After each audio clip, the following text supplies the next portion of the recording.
Good evening, everyone, and welcome to the zoo. The minions with me tonight are Adam. Hello. Cryptic. Your mother's beautiful.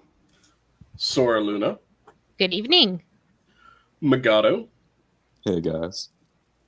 Traveling exhibit, JenTMaxi. How you doing? And for tonight, as keeper, you have the greediest of all the keepers, myself, Sanguine Mathghamhain. How are all of you doing tonight? Delightful. That's good to hear. My brother's sitting there with this cringe look because I was like, How you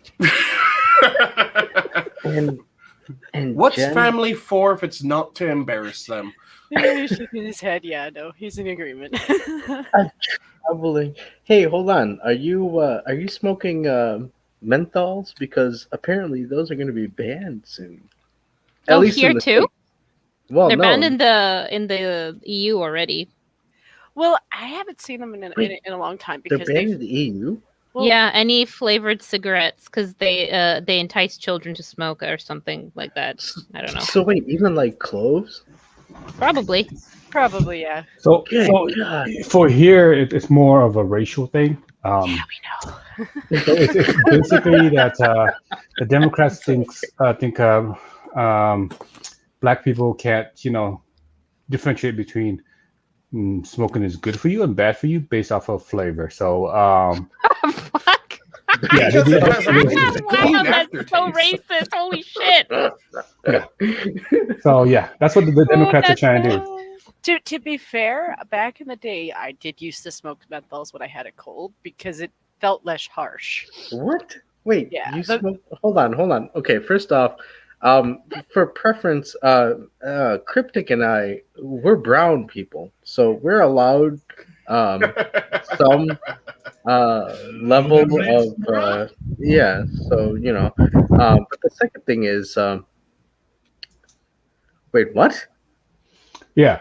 So our fearless Alzheimer's fucking riddled president is deciding that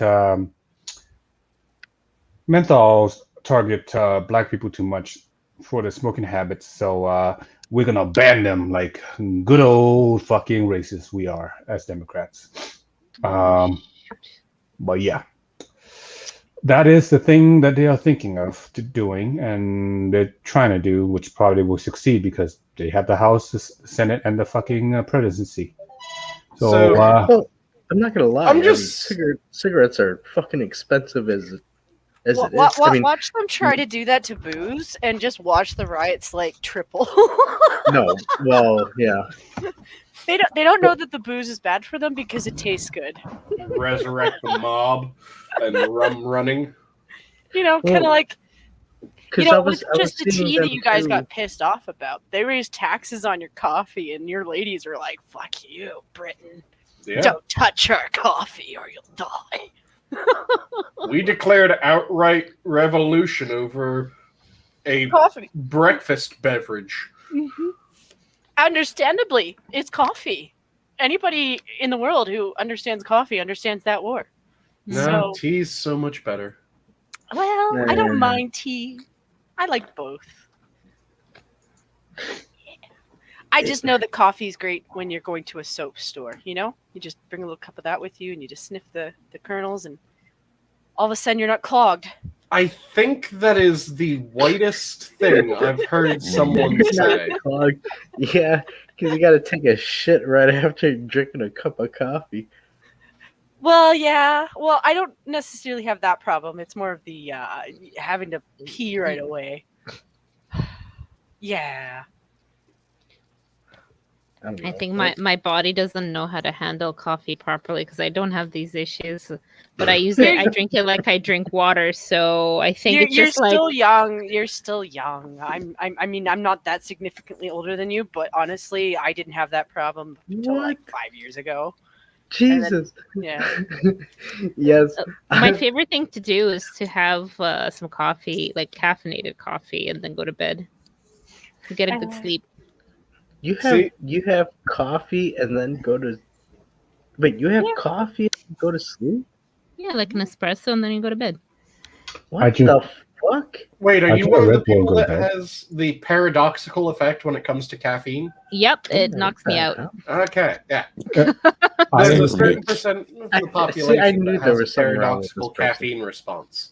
I am Yeah, the same as Sora, to be honest, because when I drink like a whole, like 2-3 cans of like Red Bull, Okay, you know what? I can go to bed. Both of you are suspect. Get the hell out of here. For me, I've tried one energy drink, like a Red Bull once. I can't tell the taste, but it basically You don't get wings. it screws up with the heartbeat so much and exhausts me, so I have to lie down. So it doesn't do shit. That actually kind of Man. makes sense. That kind of makes sense. If you ever tried to drink one of my tachycardia teas, you would probably just die. Woo! Yeah. For those who have never heard what a tachycardia tea is, it's Yep. I realized a good long while ago when I was in college, and I had 3 days that I needed to be awake for. And by 3 days, I mean, yes, 3 days straight that I needed to be awake. So the amount of caffeine that can be dissolved within a cup of water is far greater than the various flavor compounds that are commonly found in tea. Mm-hmm. So if you stick somewhere between 8 and 16 tea bags in a cup of tea, you can end up with an absolutely monstrous amount of caffeine. Yeah, I've done that before. There's it tastes a like shit, though. there's a You have Boston to- dude dressed like an Indian Properly somewhere doctor around. in order to get it to have a flavor that isn't just this is the absolute dregs of the dregs. But if you flavor it up proper, you can actually get it to taste fairly good. So every 16 bags, dude. yeah, Well, I usually put just 2. Like I have to have at least 2 bags of tea for my No, cup. yeah, but I like one. Shit. One's not enough. What the so Flavor. every meal during that block of time where I had to be up for 3 days straight, I would have a good sized meal, and I would down at the very least 2 of my tachycardia teas. And depending on how knackered I was, I would down up to 4 to 5 of my tachycardia teas. And they got their name because I was also doing my EMS course at the time. So one of the things that we had to do was get used to reading heart rate. And I decided, I wonder what the effect of this stuff on my heart is. So I'd down it, wait a few moments, let it actually hit the system, check, and ridiculous heart rate. Because that much caffeine hits your body like a sledgehammer. Fun times. I would not recommend it. Oh yeah, it is not something that Minions should of be... do not endorse or recommend tachycardia tea. I still drink it at times. I do not recommend it. This is definitely if you have a weak heart, or shit, just a heart that isn't ripped out of a horse, this is probably a bad idea for your system. But I am the giant dwarf. I can take that poison. And it actually wakes me up. So it's effective when I have to use it. Just, I do not recommend it for a single fucking soul besides myself. Mm-hmm. Yeah, I've done such things. I've done worse, though. Back when I was first working night shifts at Safeway, Mm-hmm. I found out about this little pill called a wake-up pill, which is the equivalent to a pot of coffee per pill. And I took 4 of them. Nice. Which is the equivalent of taking speed. Yep. And it didn't kill me, but I highly recommend that you not do that, because that's how you burn holes in your stomach lining. Yeah, I'm almost sure that it would have been healthier if I had developed a just run-of-the-mill Coke addiction in order to stay awake. Yeah. rather Sorry, than my Sora. tachycarditis. Not to tell you about unhealthy habits that I had back when I was, dumb youth. Dumb Did youth. anyone else mishear her say habits as hobbits? Hobbits. I did not, but that is hilarious. But Yeah, yeah, just got the image if anybody underage is listening to this, do not do what I did just because it really will burn holes into your stomach lining. Like, legit, I was, like, not feeling good by the end of the shift. Mm-hmm. It was fun up until the end of the shift. I also don't recommend anyone try to stay up for 3 days straight. That is not a fun Yeah. experience. Mm-mm. And you do kind of resemble somebody who's been on drugs in all shapes and forms. So, And also, at 3 days for a lot of people, that's when hallucinations start. yeah. I had a somewhat odd reaction to it. I normally have a very active mind that is constantly full of various thoughts and sounds, and I have full sensory thoughts, so when I think of a food, I actually taste the food and I can kind of picture the food and smell the food as well. Mm-hmm. But I can tell that it's me doing so in thought rather than like it being right in front of me.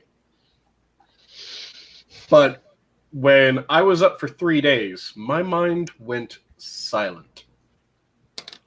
Oh, Completely silent. All the That's thoughts that normally not fun. whirl around, gone. All the just random noise that's normally in my head, not there. And that freaked me the fuck out. yep. Because the best Yeah, way I can see that happening. the best way I can explain it is imagine everyone's been at high school. Mm. And you remember crowded high school hallways in between classes, right? So imagine that a class just finished and you walk out into the hallway and there's fucking no one. And as you continue walking through, there's still no one. Not a single soul. Not teachers, not students, not maintenance or janitorial staff. No one. You're completely alone. That's kind of what it was like. Of this, there's something wrong. Why am I alone? It was freaky. But, Yeah, I will take your story and never experience that because that's not fun. yeah, like I said, I don't recommend staying up for 3 days straight. And yeah, like I said, Eloin, at 3 days, a lot of people will start hallucinating. Or apparently, if you're like me, your mind will just go completely silent. Well, I go blank. I went blank. So in the Marine Corps, right? Mm-hmm. For the last test we had to do, we have to do the crucible. It's called a crucible. So with the basically it's 3 days without sleeping, right? And we go everywhere on our feet. I actually blanked out half the time because I was just walking and walking and walking. And most of the time when I'm going like, oh, it's time to eat, not eat, time to sleep. I was like, wait, we have to sleep? Well, technically sleeping is like you wait for like 15 minutes for the next, course to start, and you're like, okay, time to sleep. And I'm just like sleepwalking. I actually walked 27 miles, completely passed the fuck out. My body was moving, but I don't remember any of it. That shit was fun. Well, it's not fun, but yeah, I can Trippy. remember everything that I did during those 72 hours. So I didn't have any gaps in memory. I just remember at the very end of it, everything going blank. And then I effectively had to will this is fucking wrong, I should be freaked out about this, into being in my head, because even just thinking that was difficult. So I passed out shortly thereafter. And thank God I passed out shortly thereafter. That is one of the few moments of probably legitimate panic that I've ever had.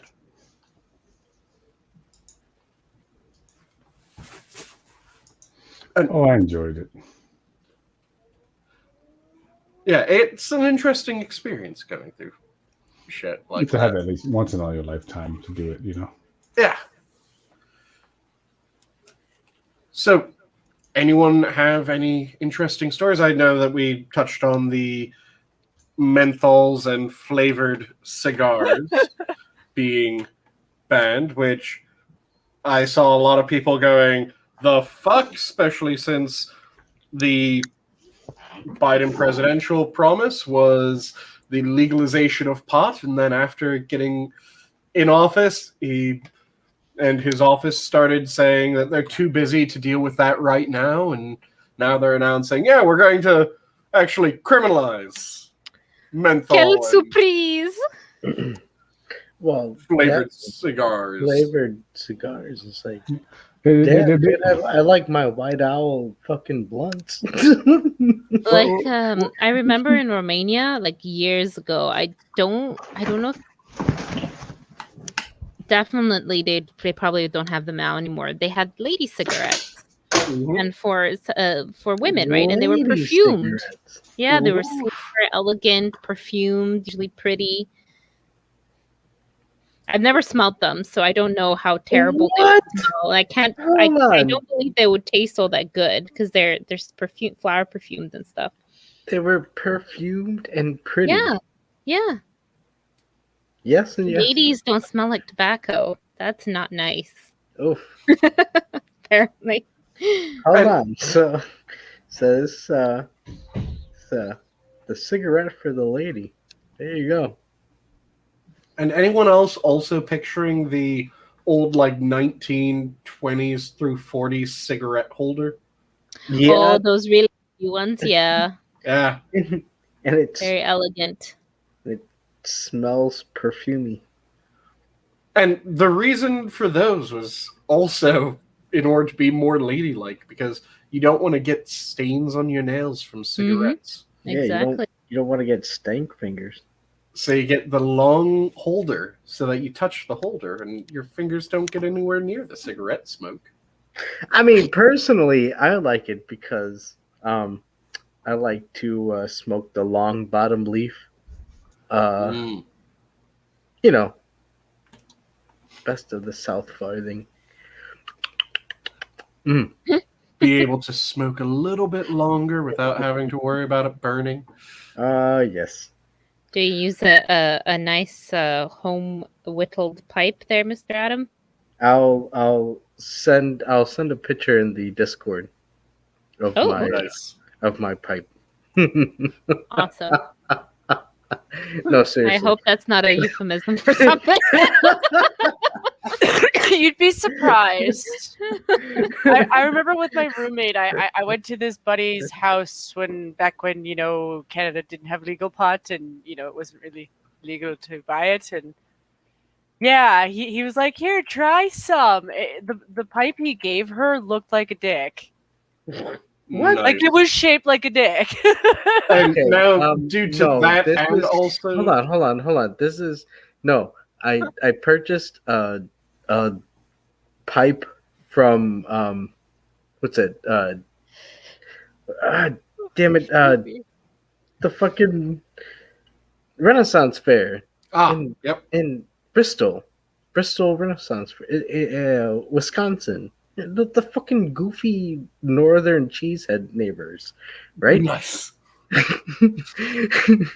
Hey, we Illinoisans, we have our banners here, okay? We You're don't like Chicagan, and as we know from Minions Lore, you aren't even Americans. 100%, and I'll still kick fucking Wisconsins and Minnesotans and all them, all those northern fucking peoples. Get the fuck out. Okay, either way. All I have to say is bring it. You, I forget. I'm sorry. I apologize. But no, but I got it from Bristol's Renaissance Fair. It's just like a wooden pipe. Nice. That, yeah, it's, you know. And due to what Jen said, and also Sora's response to hearing about pictures of pipe, I do have to ask. So, what video number is A Passion for Piping exactly? Oh, That's in the idea books yet, but it's probably going to be like 673. Okay, 670.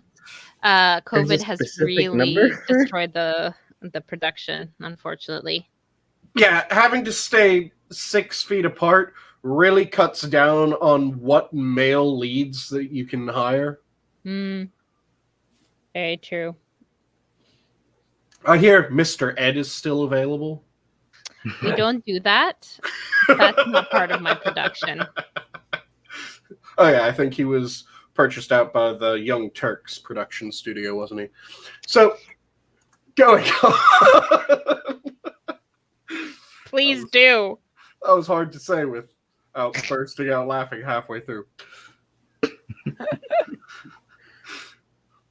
Anyone else have any news that they found that was particularly what the fuck? I know that on Thursday, I mentioned with a couple of the other Canadians, or rather one of our current Canadians and a couple of other Canadians, that there was the bullshit about C10 going on up there, which surprisingly, Eeyore, despite his standard rhetoric of fuck the government, was slightly in defense of C10, which was rather weird.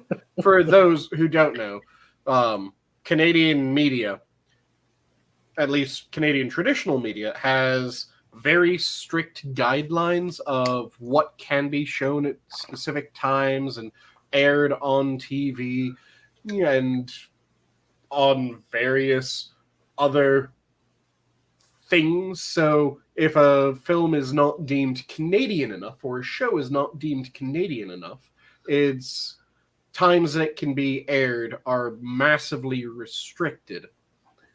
And the amount of Canadian music on the radios has to be a certain amount. Canadian. Not anywhere else. And the Canadian music. What is Canadian music? Artists from Canada. They've done that with a lot of stuff, like Yes, sports music stuff. from Canada. They've done that with like sports stuff too, like sports. Yep. They've done that with everything. Basically, it's government sponsor Canadians, like xenophobia. Basically, it's Yeah, we feel about the same. Sorry, I thought I muted there. That's okay. in Canada, they have like a rule in there, like the Canadian Football League, right? The CFL. You have to have like over 50% of their roster has to be from Canada, which restricts the best athletes in the world to come in and play there, right? They do the same thing with soccer. The NHL is exempt because it's a fucking like multinational corporation, so yep, they don't exactly do the everything is equal type of rule deal. It's a lot of hypocritical like policies that the Canadian government do. You know, it's like they want to promote Canadian so quote unquote like culture, but really what they're doing is they want to have Canadian product as the forefront. So yep. it's really not healthy for the country itself. So, and what C10 is trying to do is trying to enforce those same restrictions upon the internet. So Canadian Netflix and Hulu and every other streaming service, to include YouTube and various music platforms, will all be held to the same standards within Canada if C10 gets passed. I know we have two Canadians here, right? Jen and Yeah, Sora, we're not happy with it. no. Yeah. Either way, it's very. Canada is a very xenophobic country. It is. You might disagree with me on that, but it is.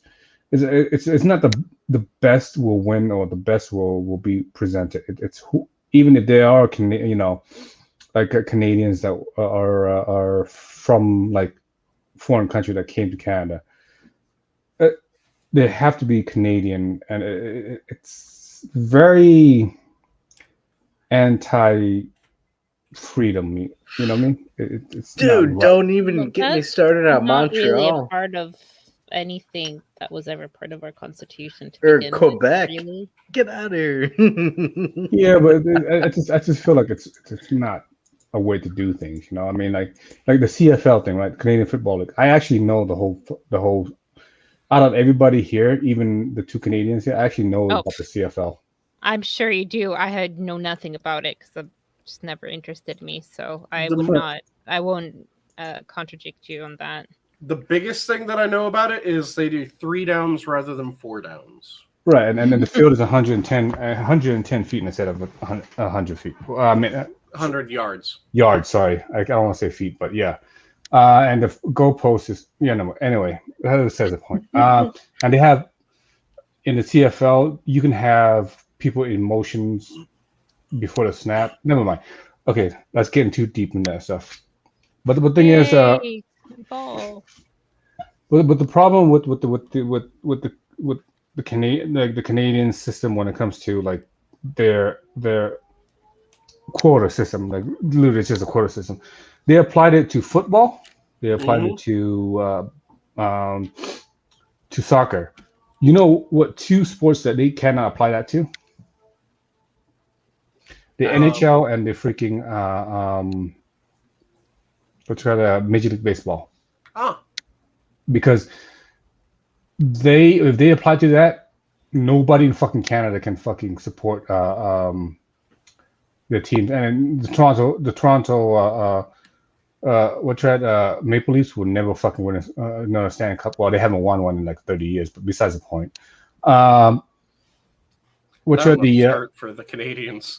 Yeah, the Blue Jays would never fucking ever win a World Series. They won one before, but it's just the xenophobia of Canada has prevented good talents coming there, and that's pretty sad. I mean, people do want to play for Canada. They do, but it's just like I'm still just baffled as to the application of the law as it is, because, for example, the one that I heard about, which was just a what the fuck, a movie with a mainly Canadian cast, including Canadian extras, shot in Canada with Canadian crews, Scott Pilgrim versus the World, was not considered Canadian enough, but a movie about the murder of Gandhi, that was true Canadian. Scott Pilgrim. What? How the fuck is Scott Pilgrim not Canadian, but the murder of Gandhi is? Well, you gotta understand, it's where all the funding is coming from, right? Yeah, so... Hey, Cryptic, not for nothing, but your avatar reminds me of Terry. Oh, yeah. I will change that here shortly, but besides the point. What I'm trying to say is, like, a lot of my favorite TV shows come from Canada, right? Mm-hmm. Like, Supernatural, y'all don't realize that. Supernatural is actually filmed in Vancouver. Mm-hmm. Yeah, I know that. Yeah. So it's like, oh yeah. No? Oh, really? No. I've never seen the sets that are always downtown or around the city. I've never ever seen them just in a cafe. Wow. Yeah. Well, but the thing is, it's not considered like, well, it is considered. It's considered Canadian content to a certain point, but it's just It's an Why American does- show. It's Yeah, not, but why it's not does it Canadian. matter? Yeah. Like Corner Gas is Canadian. Yeah. Corner Gas was amazing, and they I got miss rid of Corner it. Gas. That was a good show. Not Because every the episode. It was a little bit much sometimes. I'm not a big fan of purely Canadian humor. It gets a little bit tiresome because it's not even Canadian humor. It's almost like Maritime's Canadian humor. Like this hour has 22 minutes. I swear, it's just specifically Atlantic humor. It's weird. I don't know. It's still fun though. That was a good show back in the day. Yeah, that one's Saskatchewan humor, actually. Is it? Mhm. They're like that too, though. Like they are. We going West Coast, East Coast, Canadian humor. No, it's just it kind of is like you hit a certain With the point. newfies. No, as you start going closer east, you kind of notice that the sense of humor kind of goes in that direction, and it gets kind of confused between Ontario and Quebec because Ontario, and I'm sorry if you're from Ontario, you probably even know what I'm talking about, but Ontario has this problem with thinking they don't seem American when they do. You know, honestly, I don't know why anybody would have a problem. We're with your seeing neighbors, and we the grow issue up with on it. your shit all throughout your life. Like, if you live in Canada, you grew up on like half Canadian and half American shit. So like, Well, we I are mean, different. We are different, but it's like with Ontario, if you bring up the fact that they come across as being a little bit more American, because to be quite frank, historically they had more interactions with you guys. They get really, really, really, really, really, really, really, really, really mad. And Really also, there were, Super what, 3 different nationalist Mhm. movements, effectively, that happened within Canada, all of them relying on we aren't like America. Mm-hmm. Because you had, back when Canada was still a direct colony of the crown after America broke free, Mhm. it Oh. was the nationalism in Canada of we're grateful, unlike those ingrates down south. And Please send that- us money. That's Yeah. the thing, though. That's the thing. I'm looking at it as dialect. Like if I'm looking at the island of London, right? You know, I could still look at where the Welsh live and see them as, you know, that they're obviously not going to be the same as, you know, central London or no, like it's just there's a difference. I like that personally. I like that because that's what makes the United States fucking fantastic. And Cryptic, I love your avatar change, sir. Oh, yes. But Well, I mean, that's kind of how we are here. Like, I mean, you know, anywhere you go in Canada, we are different from each other.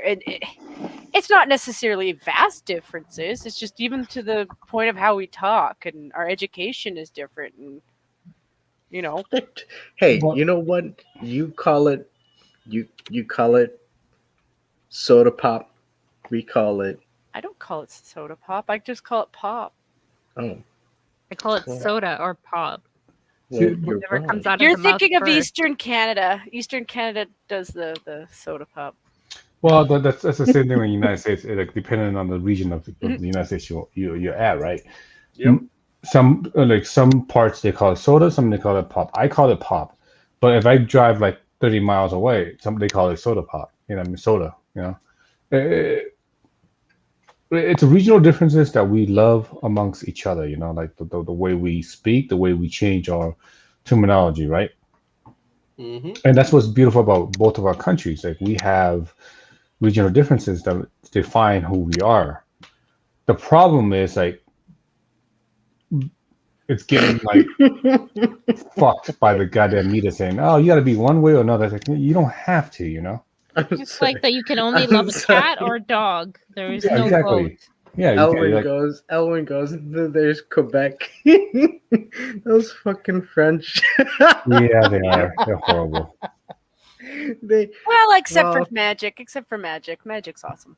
they have their differences. Yeah, do.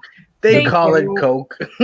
Well, listen, like the thing is I didn't realize just how messed up Quebec was. Like I've always known they were kind of fucked up, but like if you really They're a look at former French colony. It's only to be they were assumed. they have history. Like they have a reason to be a little bit bitter in terms of historics. Like they were kind of chased out of Canada by the British and like horribly like, terror upon terror, but like everyone Their back in the day, provincial motto is "Je me souviens." Mhm. That's No, gotta their chip is so deep on their shoulder. They don't have an arm anymore. It's been lopped off.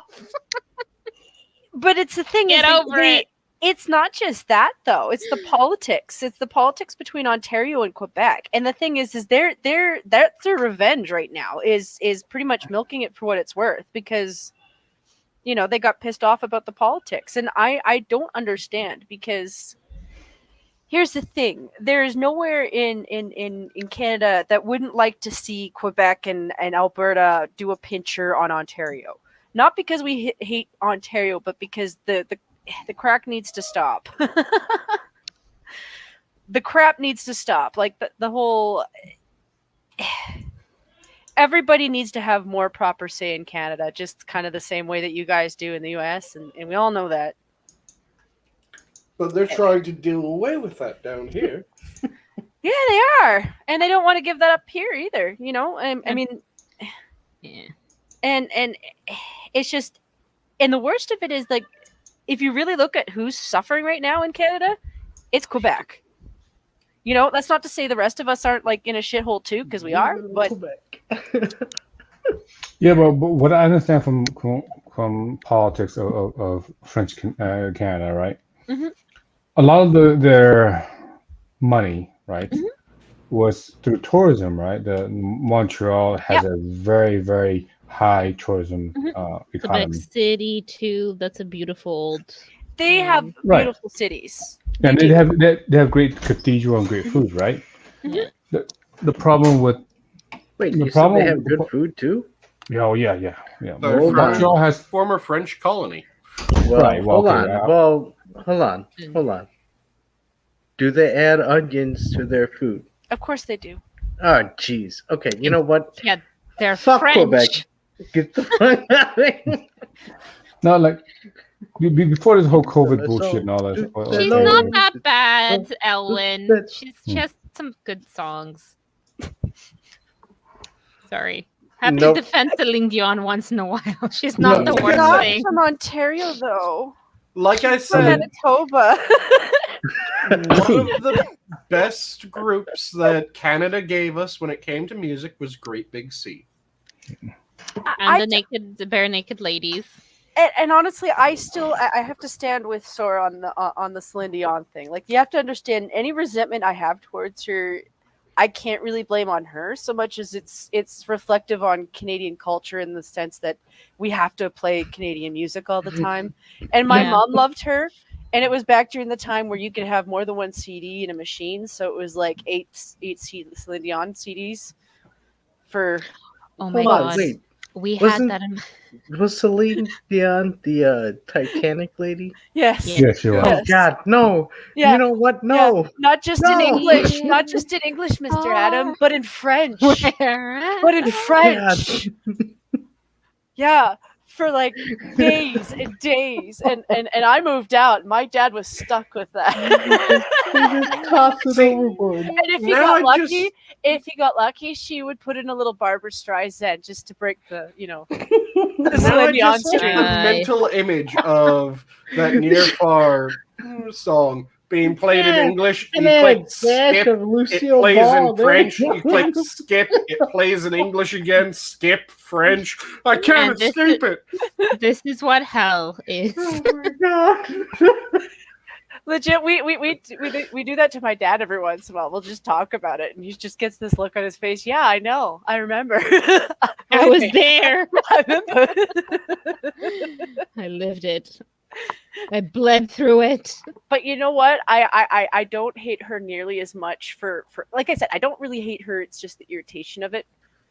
Nickelback. Oh my goodness. Nickel- know what? Everyone hates them. That's I call foul. I Why? resent I like them. CJ92 because CJ92 had one guy who had a boner for them, and it's like, I get you have to play them. They're from our province. You got to play them. But it was like every 15 minutes. They're Well, look, Chad the Kroger. you need to Guess- understand when guess- you have a boner for something, You got a boner for something. I get it. you have to go. You have to go through with it. I know, right? Okay, He I was just Chad Kroger was a guest artist on a Santana song, and it was an awesome song. Not as good as the one that. It's like, listen, though, Don't Mr. get us Adam, struck now. I mean, Yeah, if come you're, on, if, Cryptic, if you're, don't if do you're that. gonna get somebody to blow their horn on the radio, though, you got to go with like what your guys did with the lady and What you yeah. guys Get out of here. The But what? yeah, the Listen to this Canucka Stanny. What's The his thing face? What you guys did. Get out of here. the thing about Nickelback is just tremendously bland music. Oh, I won't defend Nickelback. See, Yeah, I'm the- not the- going to say that they're offensive. I'm not going to say that they're bad. I'm going to say that they are just Look at this the photograph. blandest of the Every time I bland. do it, They're makes me boring. laugh. No, don't. They're Oh, boring I as have shit. one of my friends from Northern Virginia had the funniest spoof of that song. I can't remember all of it, but he literally went through, made a spoof of the entire fucking song, and instead of look at this photograph, it was look at this pink giraffe. Every time I do it makes me laugh. We write really bad music. Hope you listen to it anyway. But they are just tremendously dull. They aren't terrible. They aren't, by any stretch of the imagination, fantastic. They are just so Yeah. Megato unmuted. Megato, do you want to weigh in on this since it is music? I'm just gonna say, I grew up with Nickelback, so I actually like Nickelback. I'm a horrible person for it, but I do. Do you Yeah. admit, though, that I don't resent you for liking them. Like I said, it's like milk toast, but overplayed milk toast. So Yeah. like, I didn't get Nirvana growing Yeah. up. I got Nickelback. I like- feel sorry for you, man. yet again, it's just I'm also one of those people where like you can only repeat things so many times before I start to form a target for you. Oh no! Whoa, he dropped out. Oh no, Did the universe eat him? I hope not. I did not eat him for growing up with Nickelback, just to be Oh, I'm sorry. Do you consider yourself the universe? on the record. Nickelback is horrible. We'll admit to that. Yeah, I Except don't. for- Except for one song. Yeah, I have CDs from them. Believe me, I do. It's just the resentment I have when you overplay something. It takes a while for me to get over that.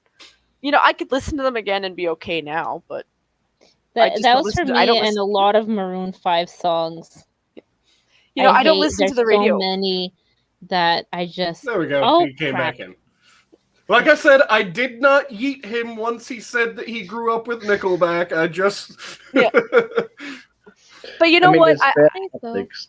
I think most Canadians have reached the point where I don't really know that many people who really listen to the radio. Like, if my parents are listening to the radio, it's for the news, and it's usually for traffic, you know, city news. I don't really know that many people who still listen to the radios. And out here, they've kind of switched up a lot. Like I said, when it came to Canadian music, still hands down my favorite Canadian music, Great Big Sea. They're fucking amazing. and Also been broken up for so many years, unfortunately. I know, but they were amazing. They were. And they had a number of different genres that they did. It wasn't just one type of music that they did constantly. No, they had a bunch of other types. They did the sea shanties and all that shit, which I love because, of course, I it's fucking folk would. songs. I love Yeah. folk songs. And then they also Um, had more of the like pop rock stuff. as well. I do recommend for anyone who wants a really, really, really fast song and to try to learn to sing along with it. Mary Mac is my favorite song of that they sung. It's not their original song because it's ancient. It's a folk song, but they do it. It's so much fun. They do it, and the music video, I think it's with marionettes, and so it's really cool. So I completely recommend. Actually, I should probably find it and share it in chat because that's a really fun song. Yep, because Mary Mac's mother making Mary Mac marry me. My mother's making me Mary Mac. Yeah, I can't remember it, but it's when you get to the point that you can sing along in time, it's awesome. Mm-hmm. You all want to hear the music I actually like? Go ahead. When the Brother Where Art Thou came out, right? Oh yeah. Mm-hmm. Then I was talking about it, but I actually know who they are in real life. But that song, with the I'm a Man of Constant Sorrow. Yep. I'm a man. The bluegrass version is fucking. It's beautiful. Like I actually one of that soundtracks is one of the few soundtracks I actually have on CD. Mm-hmm. I had it on my car playing for quite a while because I really like. What's her name? Alison Krauss? Is that what her name is? Yes, She's one of they played one of the sirens, right, in the actual movie. Yeah. She and the two other ladies. And they have a couple of songs on there I really like. I really Go to Sleep. I think it's Go to Sleep a little bit. I don't know the names of the actual song, but that's that one, that lullaby, and then the crown and cape or whatever, that kind of spiritual one is really nice. Mm-hmm. Bluegrass is like one of the like the music I actually got into because of that movie. It's down to the river is the song, by the way. Mm-hmm. It's Thank you. I like that kind of type of music. It's old school bluegrass. I'm too Asian for this shit, but see, I like bluegrass. I like Newfie music, and it's all because it's spiritual successors to Irish music. Which fuck yeah, Irish music. And you know what? The song. What's his name? The guy from. He used to be from Planktonics. Shit. Are you talking about Avi? Yeah. Avi actually has some good, like his vocal matches his style really well, you know? Oh yeah, and that son of a bitch has the deepest, richest, chocolatey voice. Yes, he does. I am ridiculously jealous of that man's voice. I am too. It's good music, you know. It's just, and he started himself off of like blues, like old school blues, you know, and I like that. And I need to mute up real quick because I'm about to sneeze. Sure. So you guys can Bless you. Bless you. I have lost music. head. Music brings us together, you know what I mean? It's just. That's like food and music. Yeah. That's one of the things that really pisses me off about it's cultural appropriation. No, fuck you. The things that everyone should be sharing constantly. Food, music, and alcohol. It's how we get to know each other. Yep. And that's why they hate it. They don't want us to get to know each other because then we'll actually become friends. And then once we become friends, we actually build ties. And they don't want us to be. That's what it looks like. They don't want people to come together. And it's really, really depressing. Yep.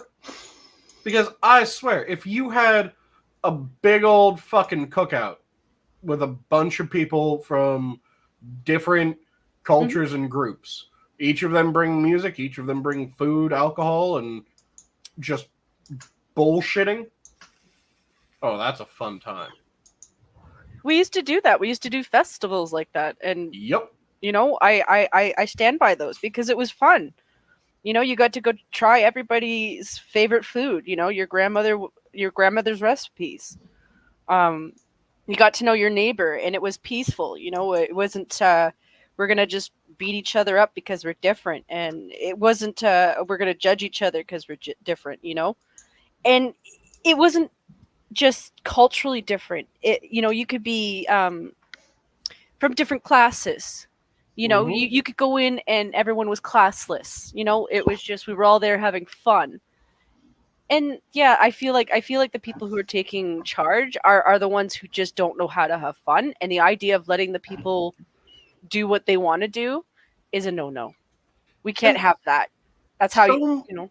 So much of the shit that people freak out about when it comes to cultural appropriation, you're going, the fuck? Like, you're white. Should you be making fried chicken? Shut the fuck up. It's a goddamn Smithwick's beer batter. It's fucking delicious. Have a bite, you prick. That's the biggest Those reason. people have never heard of chicken schnitzel. They should go suck a dick. I know, right? Yeah. You know, Austrian here too. I understand. Schnitzel.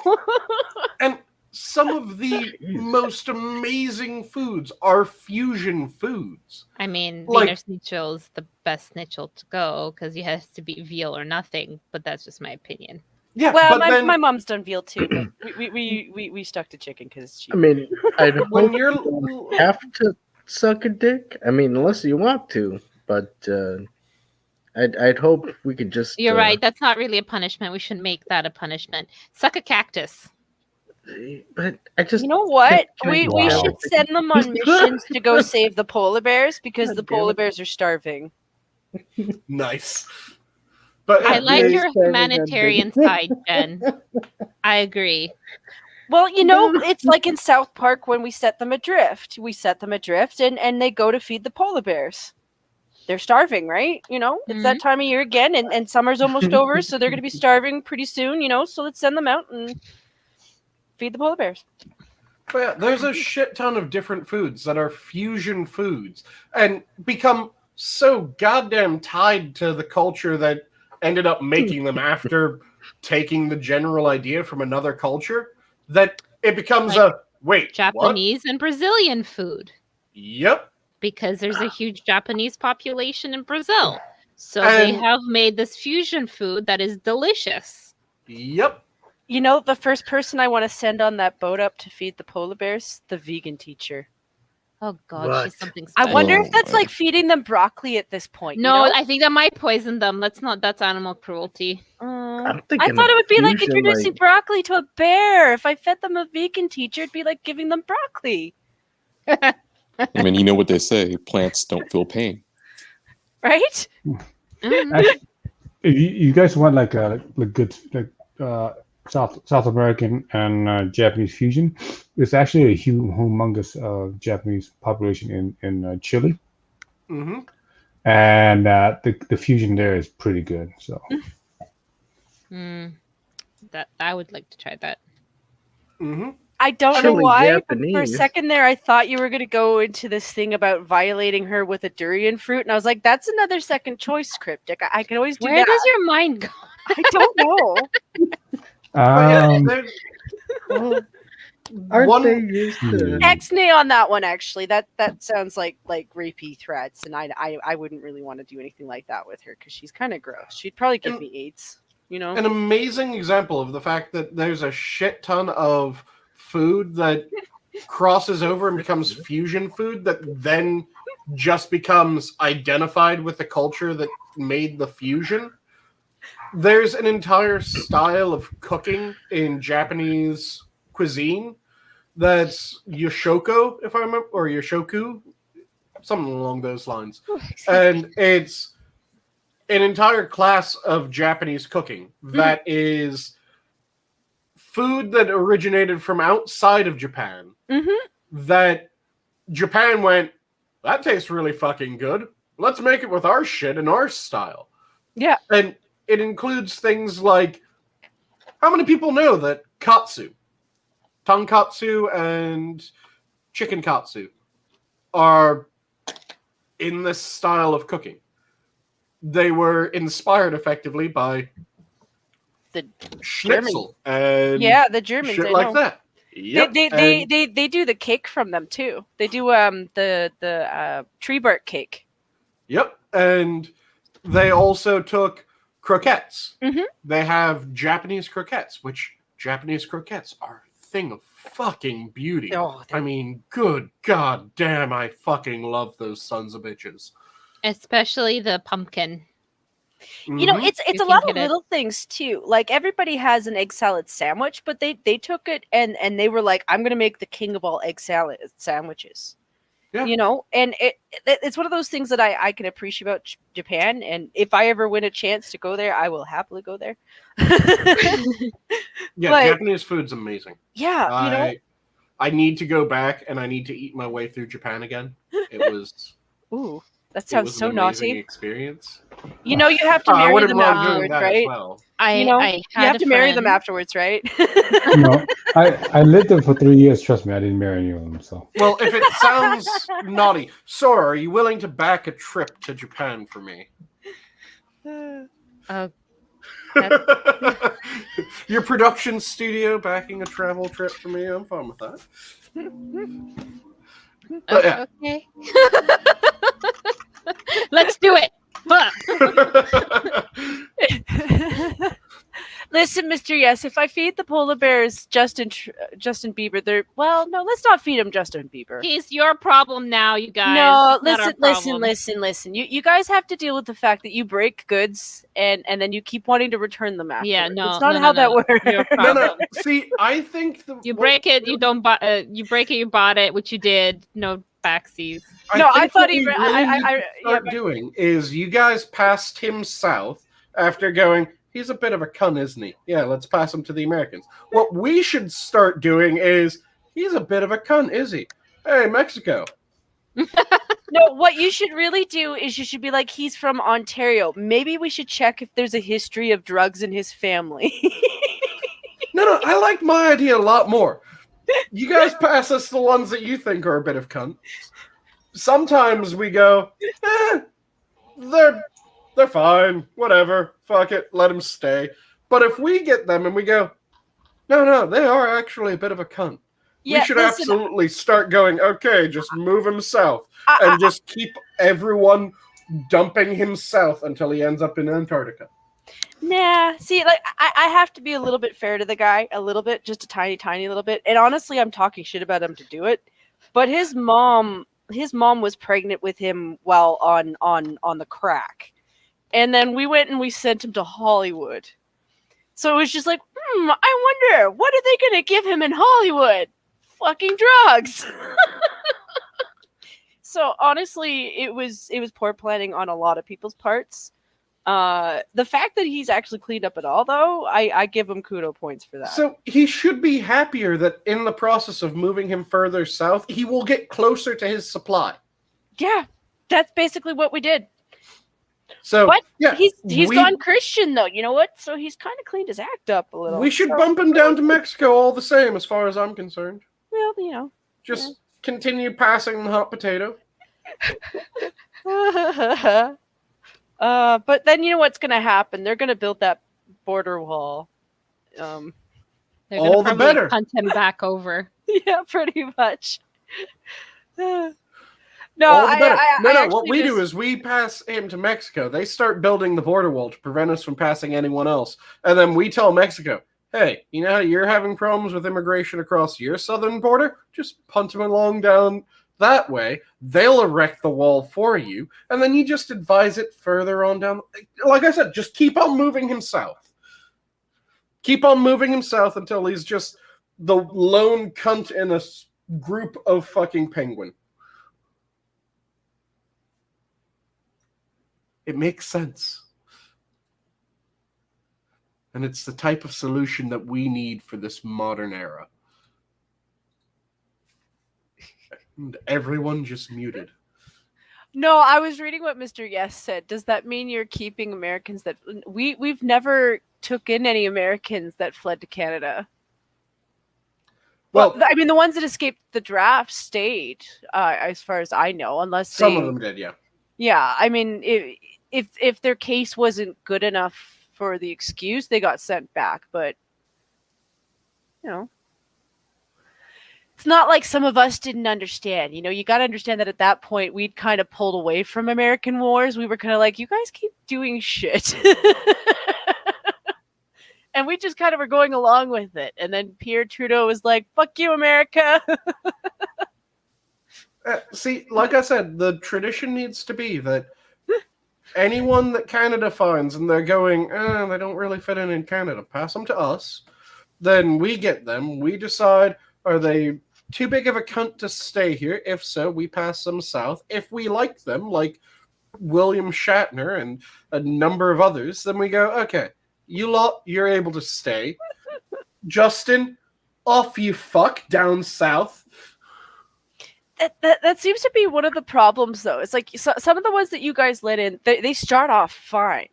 Like, what's his face? Other comedian dude who went kind of cuckoo and did the Sonic thing. My brain's old. Oh. The Sonic? Jim Carrey. Yeah. Jim Carrey. Like when he started off, like he was normal when he started off. I mean, I expected him to be kooky because he was a comedian, but then he was in Hollywood for what, 20 years and jumped off a cliff into liberal land. Like I don't doubt he started off as a liberal to begin with, but like there's something in the water in Hollywood that they feed to these people, I swear. Well, it's like I've said before. Yeah. The idea that the phrase that pisses me off the most when it comes to this is evil wins when good men remain silent. That's not how it fucking works. That's never how it's fucking worked. Evil wins when good men are made complicit. And the way that you make people complicit is you pitch them something that seems like it should be right, but isn't. So you start with the person who is objectively an absolute piece of shit. And you start going, is it right that that dude's able to say the shit that he's saying? Isn't that kind of fucked up? Think about him spreading those ideas. Wouldn't it be better if he wasn't allowed to spread those ideas? Wouldn't it be better if we were able to get him to shut up? And there'll be a certain percent of people that will go, yeah, he should really shut the fuck up. And once you get past a critical point, you're able to actually force him to shut up. It's fucked up that you force him to shut up, but you're able to get him to be forced to shut up. You do it by a number of different mechanisms. You can do it by getting him removed from the public platforms, by getting him removed from the public square, or you can actually just get him arrested, depending on how you're able to work the system. Whisk him away in the night. He disappears. Nobody speaks of him. You speak of him, you disappear. Once you get rid of that person, then you start looking for the next person. And again, you go to the same people that you just convinced the first person needed to be shut up. And you go to them and you go, we succeeded in getting that absolute piece of shit silenced, and that's a good thing. It made it so that the world is safer, and the world is safer because you and I took the right action, and we need to continue making sure that the right action's taken. This person is saying things that are similar to the first person, and isn't it fucked up that they're saying that? And you get them to start agreeing with you on that, and then you get that person silenced by whatever mechanism you have available. And then you find the next person. And each time you're going to a person who's not as fucked up until eventually you're at people who are objectively just standard fucking people. And you're going, isn't it fucked up that they're saying this horrible shit? You've been with me every step of the way, and every time that they take that step with you, every time that they're willing to take that act, they're bloodying their hands even more. And at a certain point, there's still, you've been reinforcing the fact that they're a good person and they've been doing the right thing because they're a good person. Not that they're a good person because they're doing the right thing, but they're doing the right thing because they're a good person. And there's a difference to that. And You Yes. convince them of their correctness. And if they suddenly decide that, no, this step is one step too far, they've already muddied themselves time and time again, and they have to then come to terms with the fact that what they've done in the past is absolutely fucked. And people don't like realizing that they aren't actually good people. That in order to be a good person, you have to actually do good things. No, they like to have the knowledge. They like to be comfortable with themselves and know that they are a good person. So in order to preserve this idea that they are a good person, they will take that next step, and then that next step, and then that next step. And it's only if you push them too hard, too fast, that they will ever pull back and go, what the fuck are you talking about? But by then, most of the time, you're at the point where you're able to go, look at the blood on your own hands, you fucking hypocrite. You know, it's similar thought was I watched this video. It was a MGTOW. Yeah, I do that every once in a while. I don't know why I torture myself with that crap, but basically, this guy was discussing how, you know, how it starts with women who end up being messed up. That was his topic. And it was just this girl was talking about her life, and her history was just terrible. Like, you know, since the moment she was born, her whole life has literally been just torment from her family, people around her. She grew up in the ghetto. And this guy's like, well, you know, shit like that happens to boys too, right? Why does nobody care when it's little boys? And I'm sitting there like, listen, it's not that people don't care about little boys. The problem is that you have somebody in front of you who's telling you that shit. Your first reaction should be to hug her, tell her that yes, she's loved, and yes, the people who she first was introduced to were terrible for what they did to her. You don't retract from, you don't take away from what the problem is in front of you. And I feel like these people who do that don't understand what compassion is. Compassion is understanding that yes, there are lots of people in the world who are suffering, both men, women, all around. But when you're sitting there seeing somebody in front of you telling you these horrible things, your first thought shouldn't be to think about everybody else. It should be to think about the person in front of you. And I don't know why people don't understand that. It doesn't mean that I don't care about the people I haven't talked to yet. I haven't talked to them yet. I just see a problem right now, and I can do something about it right now. You know, and I've seen stuff where it was the opposite, where, you know, it was for men's rights. You know, I remember there was a situation where they were having a speech, and it was for Men's Day, and the feminists invaded it and were doing the exact same shit. And I'm like, that is exactly the problem. You know, if I had a little boy sitting in front of me telling me that heinous shit, my reaction to that little boy is the exact same, because he's sitting in front of me and I can hear his problems and I can see his pain. That's what compassion is. You know, it's acknowledging that's a problem, and then doing what you can to try to elevate, try to heal. Like obviously everybody isn't perfect like that. We're not all doctors, we're not all psychiatrists, you know, but we are compassionate as human beings. Like, you know, we see people in pain and most people want to react, you know. At best, if you're hesitating, it's because you're worried that you're being nosy, you know. So yeah, you're right. It is a lot of people who speak as though they know what compassion is, and they really don't. And it's always been the way of things, that is how you actually lead an entire group to commit horrendous acts, because you start with something that is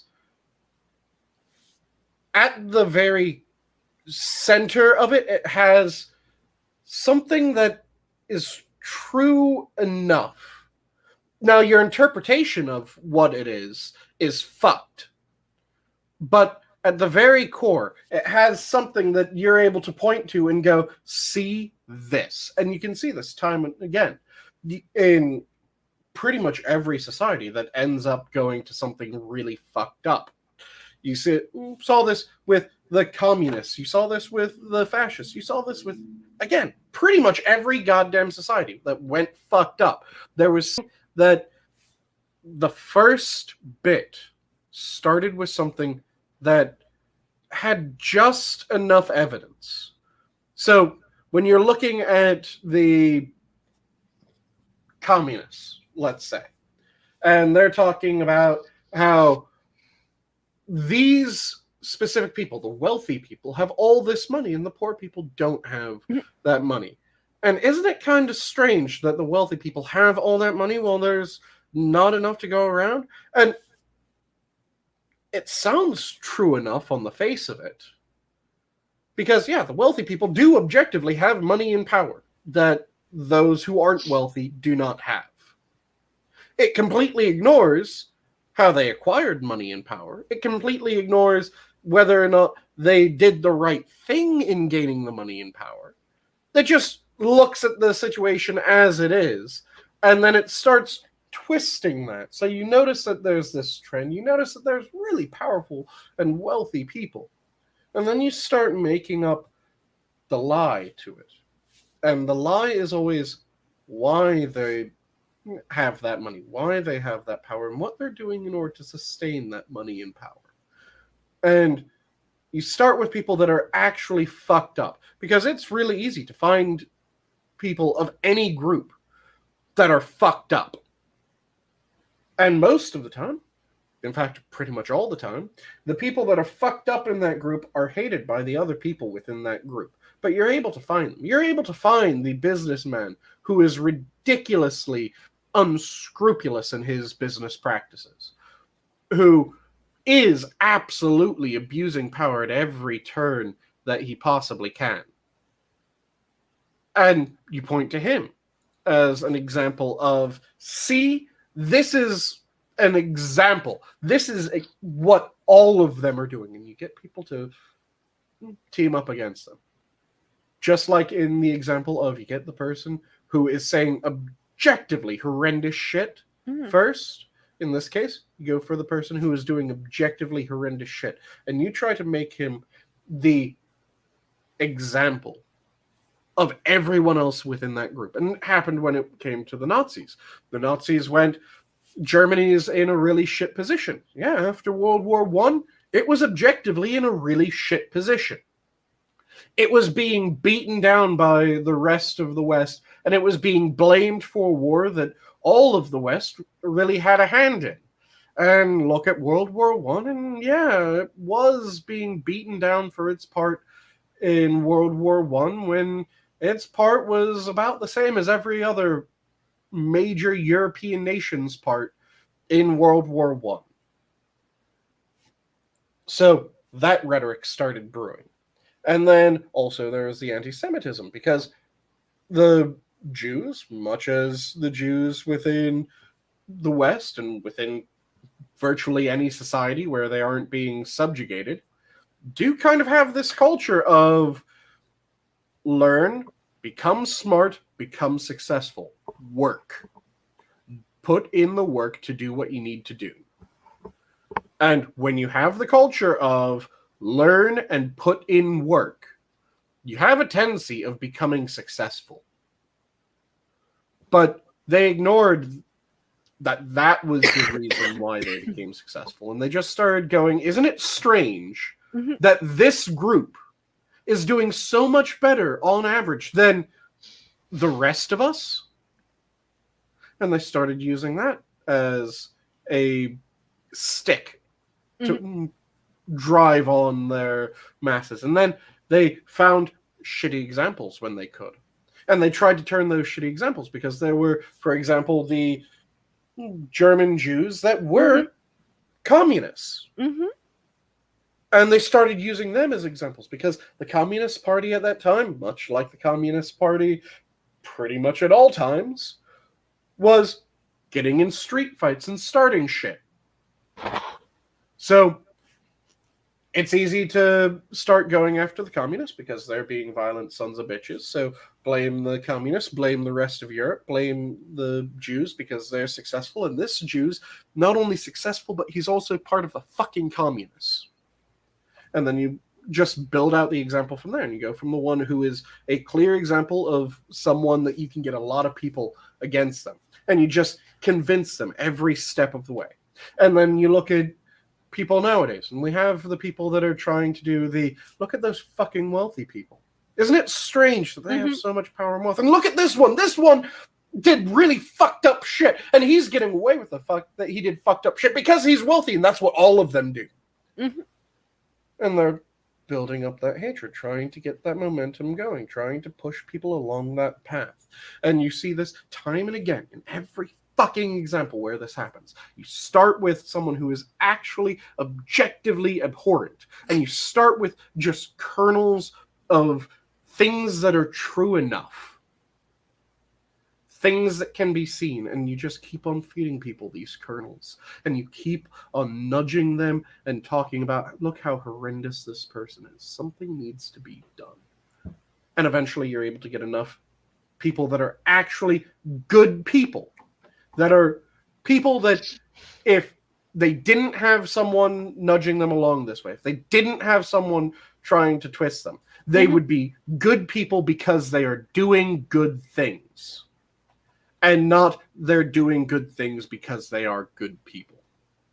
And as long as you have that in the right order, everything's good. You have people that are actually going out and trying to be good rather than being assured of their goodness and not having to try to do anything in order to show that they are actually good, in order to prove to themselves that they are good because they know they are good. And that is always the damning thing.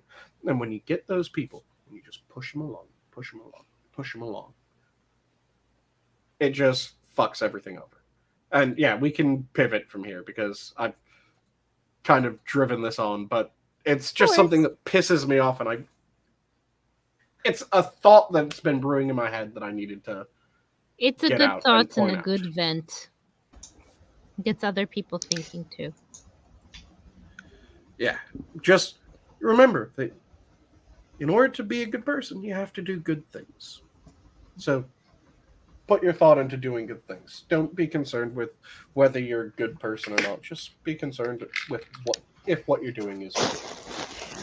I'm sorry to interrupt this one. It's just, Irving Twin and Mr. S, and they're like, National Socialism and communists are on the same coin, and and then I started thinking about our coin, and our coin has the queen's head, and then on the other side it has a male elk mooing at the moon.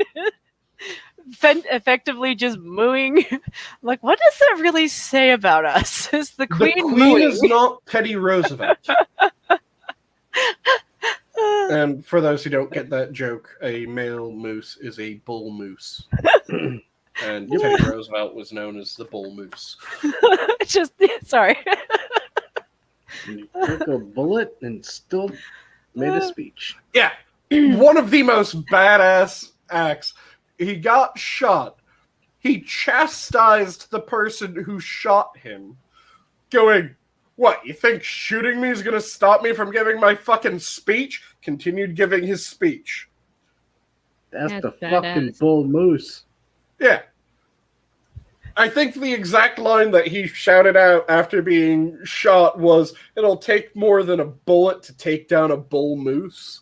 Yep. And then he continued his speech. And that's why he's on Mount Rushmore. Yeah, the only president to have a more badass response to someone trying to assassinate them was fucking Jackson.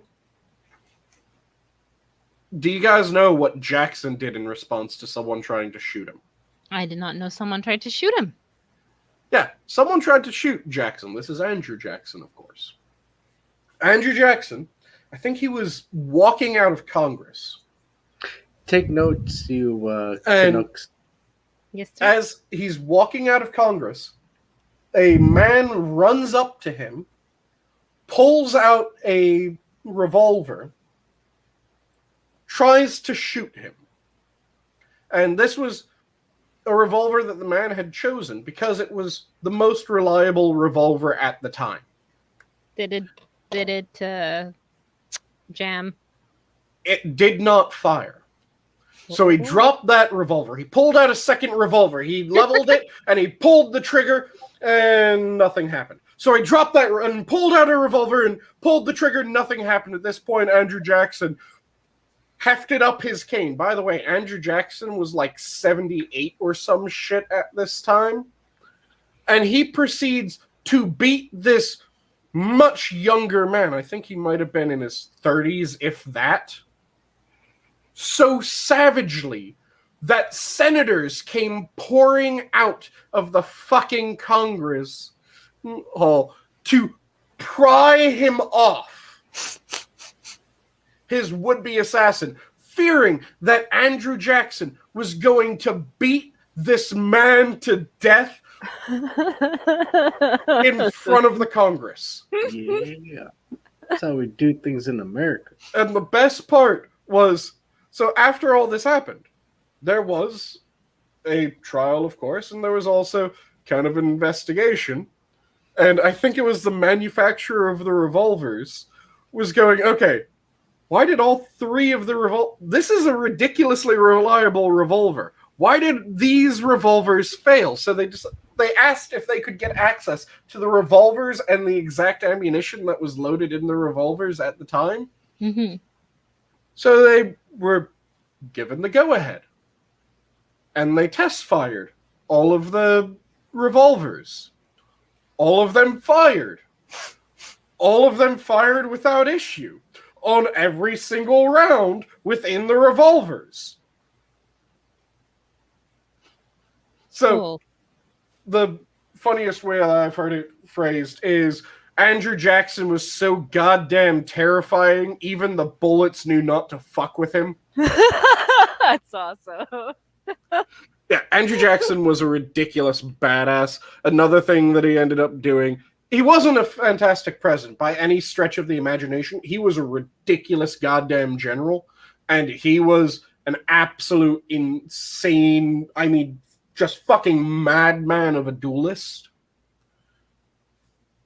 So, it was during the Battle of Nolens that this happened, if I remember correctly. And this was during the War of 1812, technically, right after the War of 1812, but neither side knew that the war was over yet. So, the English were fielding some of the best goddamn troops that England had at its hands. They fielded a number of the ladies from hell. One of the units present at the time was one of the units that was present during, or that was in large part responsible for one of the defeats of Napoleon. And just ridiculous goddamn elite troops that they could send. Andrew Jackson was the general for the Americans. He showed up with a shit ton of militia, actually, the regular army wasn't there the first day. So he showed up with militia. He had encouraged a bunch of natives to join him. He had strongly encouraged a bunch of, effectively, pirates to join him. And he goes to the battle. First day goes off. Second day goes off. And he starts hearing grumbling among the men. And a large number of them are going to desert.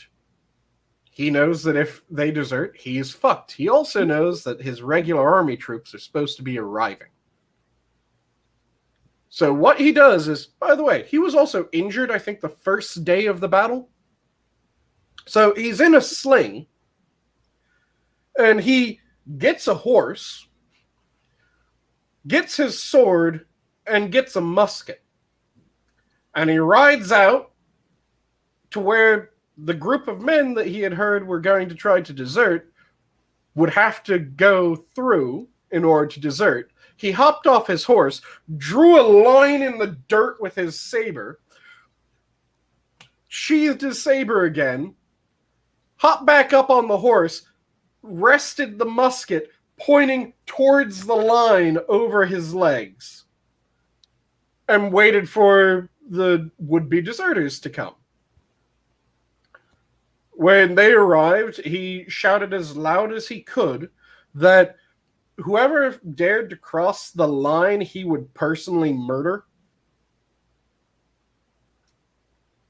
no one was willing to try this man. He had a musket that had one shot. And he was injured. No one was willing to try this man. That's pretty awesome. Yeah. I wonder if that's a true story, or if it's just one of those tales of, kind of that over time grew fantastical. I've never heard it be refuted. Now, Awesome. information might come out through some means, I don't know how, that it was embellished, but I would say at the very least, the core of it is true. Also, like I said, fear and respect itself probably lended a lot to the veracity of the story. Yeah, and also he was an absolute insane duelist, as I said. Yeah. And him being an insane duelist was the fact that the woman that he loved and was functionally his wife, it was either a widow, I can't remember if she was a widow that had never been given the go-ahead to remarry, or if she was technically already married. Let me quickly double-check that. But it was one of those We don't stand on technicalities. It's okay. And due to that, a large number of people at the time would insult his wife. And Andrew Jackson, every time that his wife was insulted, would immediately, "You're going to take those words back, or we're going to have to handle this." And a bunch of people kept on trying to call it his challenge. Pretty much every single fucking one of them ended up dead. Including, there's one of the duels that was recorded, which was particularly noteworthy, because he allowed the other man to fire first.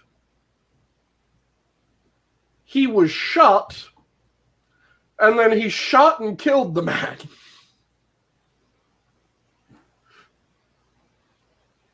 Which, again, really fucking massive brass balls. When you're in a duel and you go, okay, just to make this sporting, you can shoot first.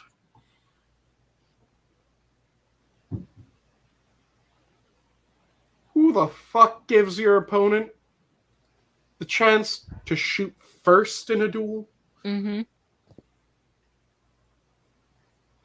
I mean, you gotta be worried at that point. Like, this sort of feels like a trap kind of worry. Mm-hmm. So, not to detract from this topic, but I have to bring it up because I did forget about it. But did you guys know? You probably wouldn't know. So Alberta got an emergency alert for fucking the coof. Who was fucking the coof? No, we got an Amber Alert for Sora, the COVID.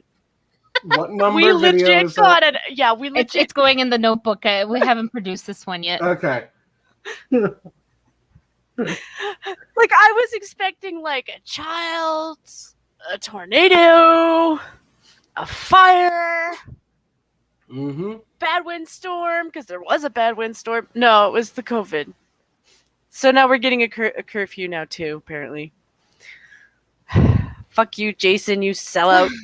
So we have health authorities. I don't know if it's the same in other provinces, but they split up BC in different health authorities. So that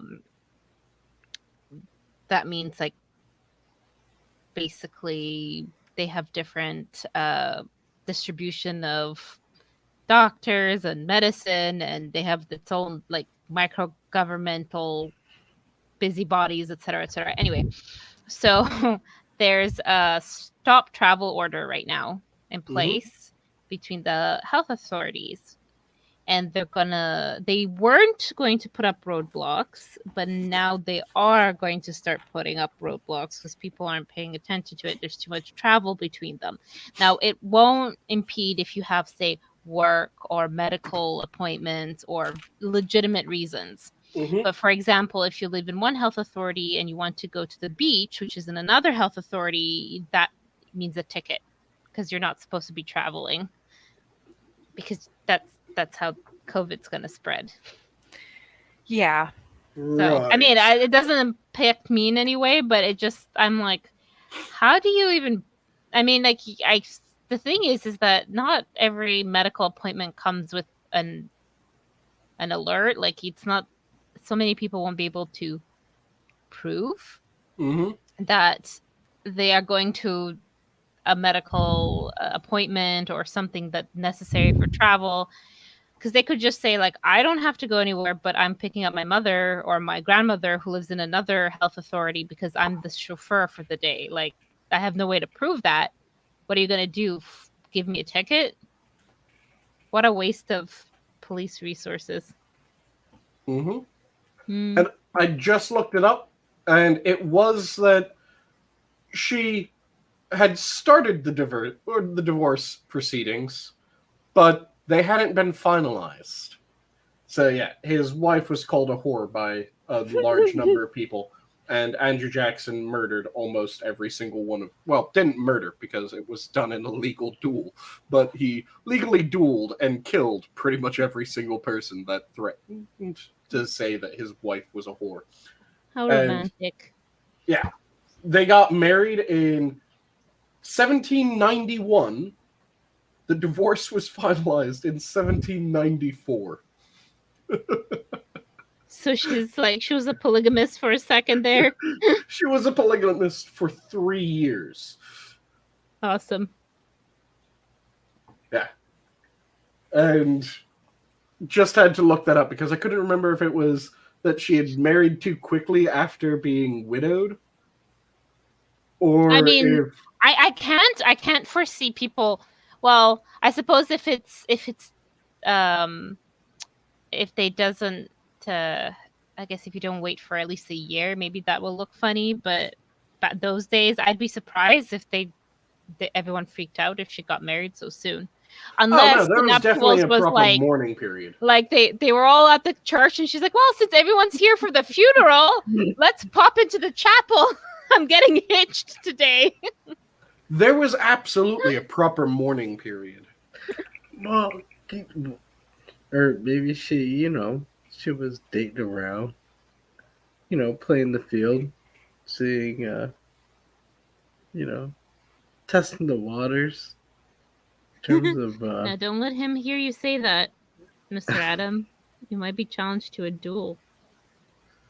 And apparently you do not want to fucking duel Jackson. Mm-mm. Because like I said, when he was like 70-fucking-8, he almost beat an assassin to death with a cane. Hey, I'm on Jackson's side. Yeah. She shouldn't be hey, you you chose wrong. you should have chose the cup of the carpenter. And I just looked it up. The appropriate mourning period for that time was about 3 years. So for 3 years, you should be in mourning.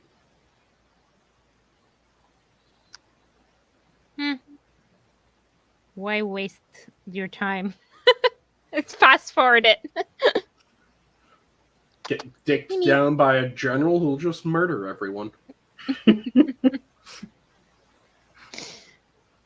But yeah, Andrew Jackson, ridiculous badass. Like I said, a fairly shit president. Out of there. But my God, that man was an absolute son of a bitch on this battlefield. Or in a duel. Sounds like a fun guy. Yeah. Fun as hell to look into all the information about him. wasn't there? Yes, there was a congressman. I can't remember if it was pre or peri Civil War. Peri means during. That beat another congressman, and I think he beat him to death. Ooh. Let me quickly double check. But I think congressman. Wasn't there a cane beating prior to the Civil War? Yeah, I couldn't remember if it was prior or peri. And yes, it was the caning of Charles Sumner. And It was like a year or two prior to the war. I don't think he beat him to death, but he did give him a good lashing. it was a severe beating at the very least. Let's see, where is it? Trying to find the... Now, our sweet Canadian guess. This is how American politics handle. You know, we'll beat the shit out of each other with canes. Canes, mind you. And Yes, and then you'll shove explosives into the blowholes of whales so that you can blow them up in Oregon. well, that and you know, if push comes to shove, we'll shoot you with a pistol. Or we didn't just shove explosives in the blowhole. We shoved explosives under the wrong side of the whale. Which Now, is honestly- still just what the fuck? Why would you shove explosives on the water side of the whale? No. Shove them on the land side of the whale. That way you kind of blow it towards the water.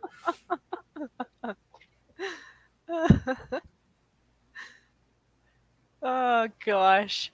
Let's be real though, if you guys could figure out a way to just drop whales on people, you would have done it already. Who's to say we haven't? So A whole new meaning to little boy. I just looked, and it was shortly before the Civil War. The caning took place in or rather, there were several different attacks. And let me double check that the last one was also before the Civil War. No, but there was a major one that Yeah, which is the one that I'm talking about. And yes, this one is shortly before the Civil War. It was in 1856, and it was the caning of Sumner. And dude got a whole bunch of canes delivered to him. it was, let's see, Preston Brooks walked over to Senator Charles Sumner. So Representative Preston Brooks walked over to Senator Charles Sumner and whacked him in the head with his cane and proceeded to beat the man unconscious without anyone getting in the way. And then he walked out. But that was one of over 70-some violent incidences between congressmen in the leading up Oh my to the God. Civil War. And I'm sure at some point somebody hoisted their fucking toga over their fucking head. God, It reached the point that by the late 1850s, some constituents actually sent their congressmen weapons to defend themselves in these melees. The fuck? That's amazing. nobody learned anything from when Julius Caesar was. Okay, and the incident that I was mixing up with the caning that did result in the death of someone was bit shy of 20 years earlier, when two senators. Oh, sorry, let me quickly double check. One's a representative, so not a senator. What's the other one? Okay, I think they're both representatives. So two representatives fought a duel just outside of DC.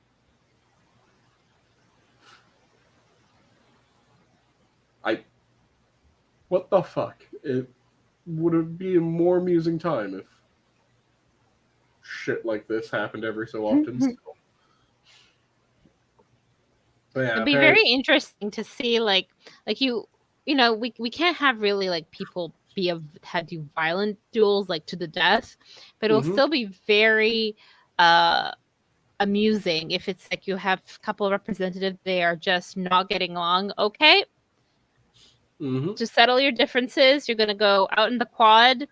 You're gonna be given like, I don't know, like rubber weapons, like those big Q-tip things, and you're just gonna go at it until one of you collapses. But you just can't do some bare knuckle maim boxing. or kill. Just go back to some bare knuckle boxing.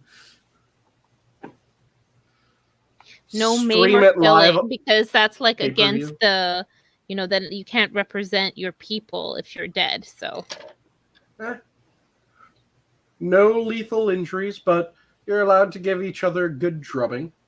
And so the incident that led to the duel was apparently really goddamn weird for this, because the man who issued the duel had penned a letter at the behest of a newspaper editor about bribery accusations. Then that letter was passed forward to be admitted and dealt with. It was refused, and then a duel was issued despite neither of these two having had any issues with each other up until this point. Like, God, that sounds so stupid. the but refusal of the letter was taken as a direct insult.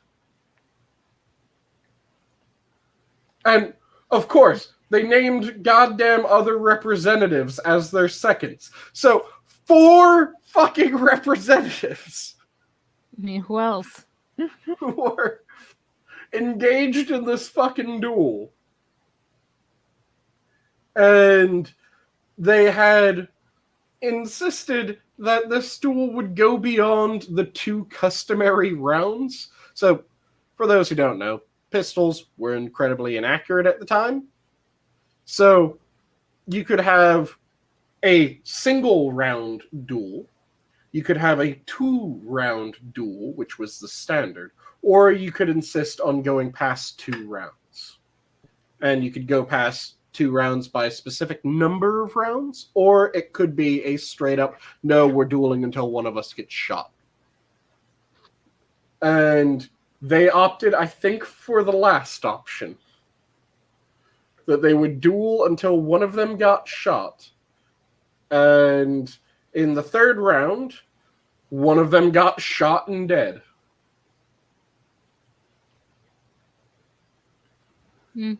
And the punishment for that was house censure.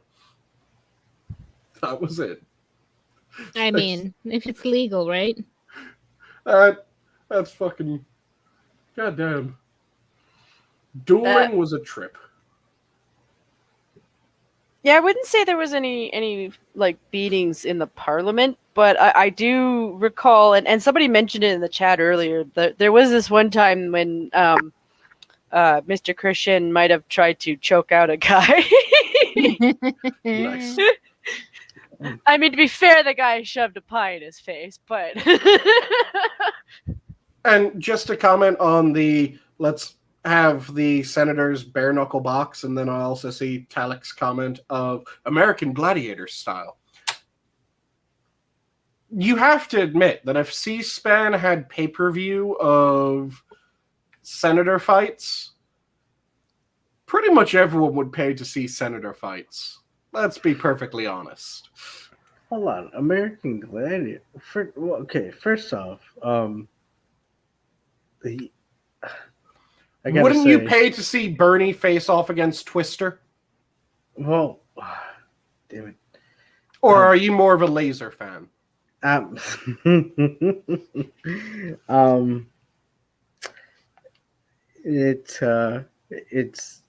It's my okay, first off, I want to be a Huckleberry. Okay? So that damn it. I'll be a Huckleberry.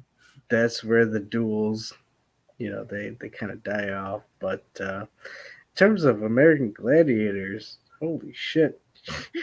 The idea of Bernie Sanders. Yeah, no. Yeah. No. Don't you want to see him face off against Twister? That's elder abuse. Oh my goodness. It would be fucking hilarious to see him go through that course where it's just the American Gladiators shooting effectively Nerf balls down at them, and you have to hit the gladiator a certain number of times with slingshots. You know that would be amazing. You going through the gauntlet and shit. Or they have to use the Q-tips. Yep. Yes. I just had this brilliant thought. I know it's not really part of the conversation, I'm sorry, but it's just, how some people are like, if you could meet somebody who's died or is famous or blah, blah, blah, blah, blah. And I'm like, yeah, I kind of want to see Pierre Trudeau so that I could tell him that Castro banged his wife. I think he probably knew. I don't doubt that, but I just want to remind him, like, just so you know, Castro might have banged your wife. You're welcome. But yeah. Damn. You want to see, like, Dianne Feinstein running through the assault course. You know what's even better? I'm related to a Lougheed, and Lougheed was, like, Pierre Trudeau's, like, nemesis. I wish I could go back in time and tell him, too. Just so you know, your rival, his wife was banged by Castro. You're welcome. Nice. Pioneers in cuckolding. Sorry, little things make me happy. Yep. So, it is getting towards the end of the stream. That Does was anyone... a very fast couple of hours. Oh yeah, it felt like it flew by. Does anyone have a short topic that we want to go into before we round it out? Or anything that you're dying to get off your chest? Well, we can make it short. This is something interesting here. It'll be interesting to see. It's another sort of a COVID adjacent topic. Mm-hmm. So why do you gotta blame Jason? What did he do? Jason. Oh, waka. I'm sorry. That was horrible. That was a really bad. That's okay. Oh, it's okay, Mr. Adam. So I'm trying. A BC judge here, because there's this one guy who hosted a makeshift nightclub in his penthouse a couple of times and is now facing 1 day in jail, 18 months in probation, a fine of $5,000. She's basically saying that if anyone who attended your party would go home and give COVID to their grandmother or to another family member, and that family member died, you would be at fault for manslaughter. So our future here is somebody unknowingly. Yeah, well, you are knowingly unknowingly created a illegal nightclub in your apartment, in your house, and wherever you are, in a warehouse by the lake. And you allow people to come in, not social distance, not wear masks, and have a rave. if they contract COVID from each other and then they take that COVID home, and either any of those people die or they pass it on to a family member who then dies of COVID, then the person responsible for the deaths will be the organizer of the event, because they knowingly created this party. So it'll be manslaughter. So Wait, have fun so with that. I'm guessing that this- might be coming. I'm guessing that this only works for COVID, because I somehow doubt that they're going to crack down on pause parties, which is actually something that should be cracked down on. Does everyone happen to have Is the this soul-crushing knowledge of what a pause party is? Is or this do I like have to the explain it? gift? Like giving the gift? Yep. Yeah, I know what that is. Fuck that shit. Yep. Let's not go into that. That's just too much for tonight. Yeah, it's fucked. But yeah, I just thought that was a whole lot of crock. Now, I am all for taking someone, making them accountable when they've been told time and time again, don't do this, and them going, fuck you, I'm going to do it anyway because I have money, so I don't give a shit, which is basically this Irving Twin knows. But to say that you're basically taking everybody else's accountability, like, shouldn't you be charging the person who attended the party then? They willingly went to a party without a mask, possibly unvaccinated, then went back home and interacted with family members who may be susceptible to it. Why do they get off the hook, and then the party organizer is the one potentially charged for manslaughter? Yeah, they should.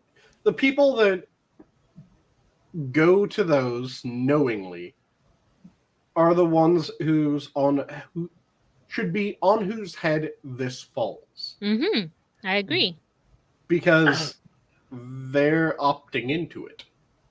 No one is forcing some random person from one municipality to go raving in another municipality. Like, there's no gun involved, no threat of violence. Mm-hmm. I love this image of somebody who's like just like a pig pen of COVID. And then all of a sudden they're just like wandering around like, I'm spreading COVID-19.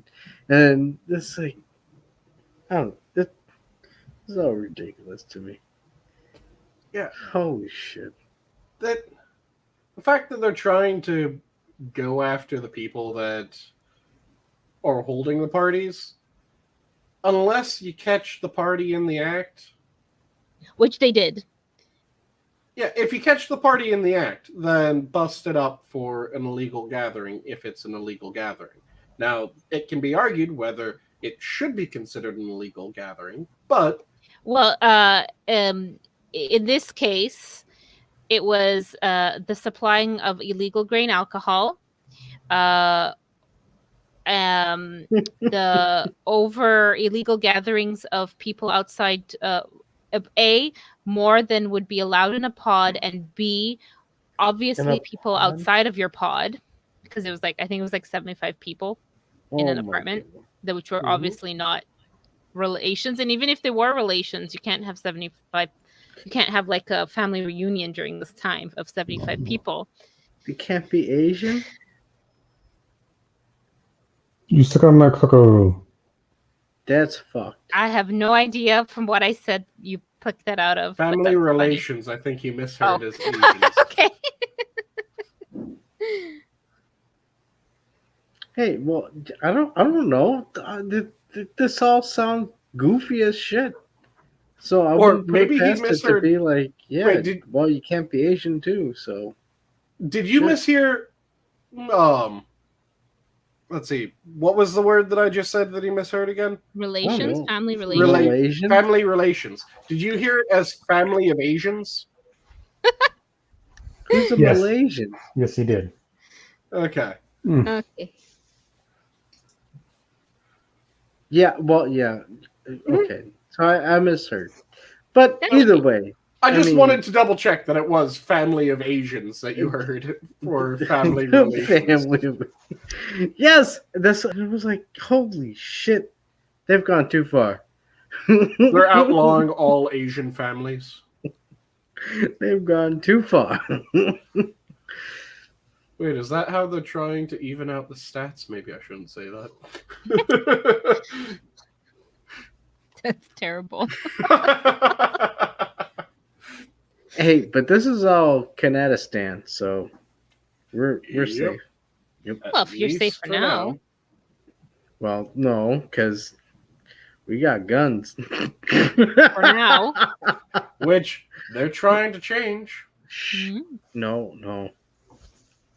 Let them Nice. think that there's like 100 round magazines and all that You shit. know, and- there's just been an awful lot of boat accidents this year. You know, it's a shame. So many boats have just been sinking lately. I don't know what's going on.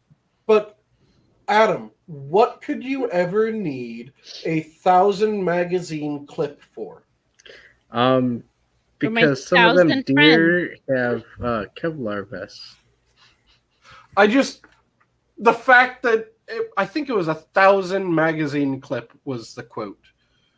Yep. I think Inquisitor probably has the video of just someone animating and going, "The fuck is this man even saying?" Because Come on, he said, "Yeah, 1,000 magazine clip," and he shows what 1,000 is in number. Shows what a magazine is, shows what a clip is. And just every time that the dude says something wrong, pops up a picture of what that would actually look like. It's beautiful. That sounds very amusing. And it is now about that time. So, shall we go around the horn? Sure. Who wants to go first? Good night. That was very quick. Sorry, Next up, sounds sleepy. Jen, you want to go next? I guess I could go next. We'll do the ladies first, hey? Okay, boys. Have a good night, ladies. Oh And my God, that is- take it easy on yourself, eh? Okay. Sound like That was the loser. most Canadian fucking. It was almost Minnesotan. Yeah, that was like the bastard child of Hoser and Fargo. Yes. I was like, I'm from Holy neither of those shit. places. Mixed with a little bit of Yuppie. you're gonna be doing some hockey and Some, Mighty Ducks and upper fucking. it's called Canadian slurring.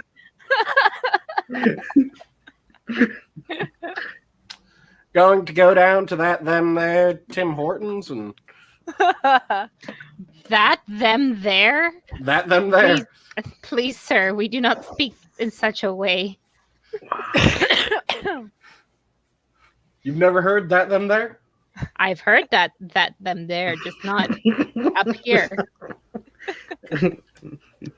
I'm sure you have rednecks as well. We do. They'll probably say them there. Yeah. That them thar. There was That that them and there. That them thar. Cryptic, do you want up next? Yeah, when talking to a Canadian, you should wear a condom.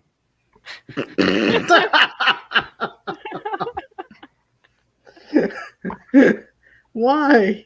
Wait. Yeah, I no, mean- I'm I mean- confused. Are you saying that I their mean, voices are so nice that you're just going to... No, just wear a condom when you're talking to Canadian. That's all I gotta say. Okay, you can DM me if you want a full explanation, but that's about yeah. Should I ask where you're supposed to wear the condom? No, you shouldn't.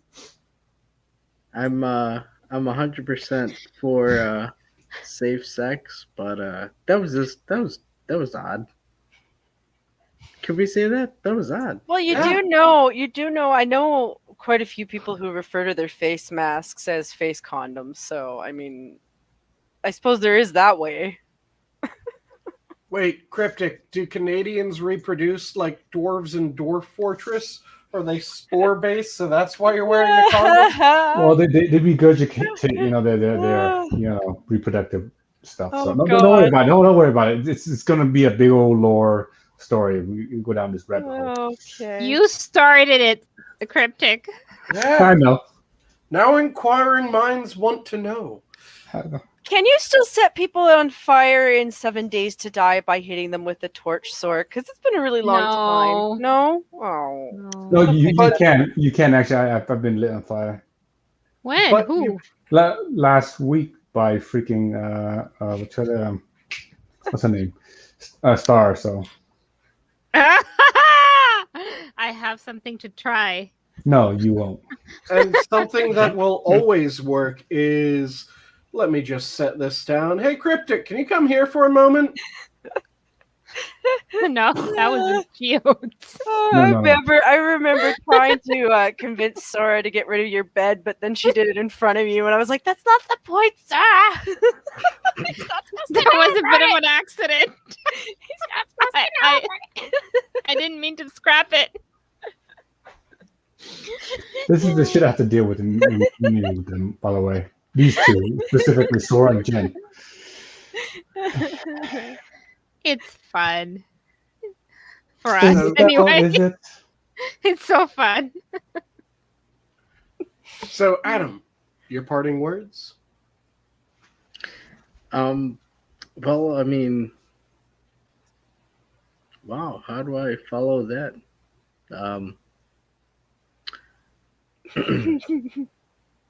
Yeah. Sorry, we cheated.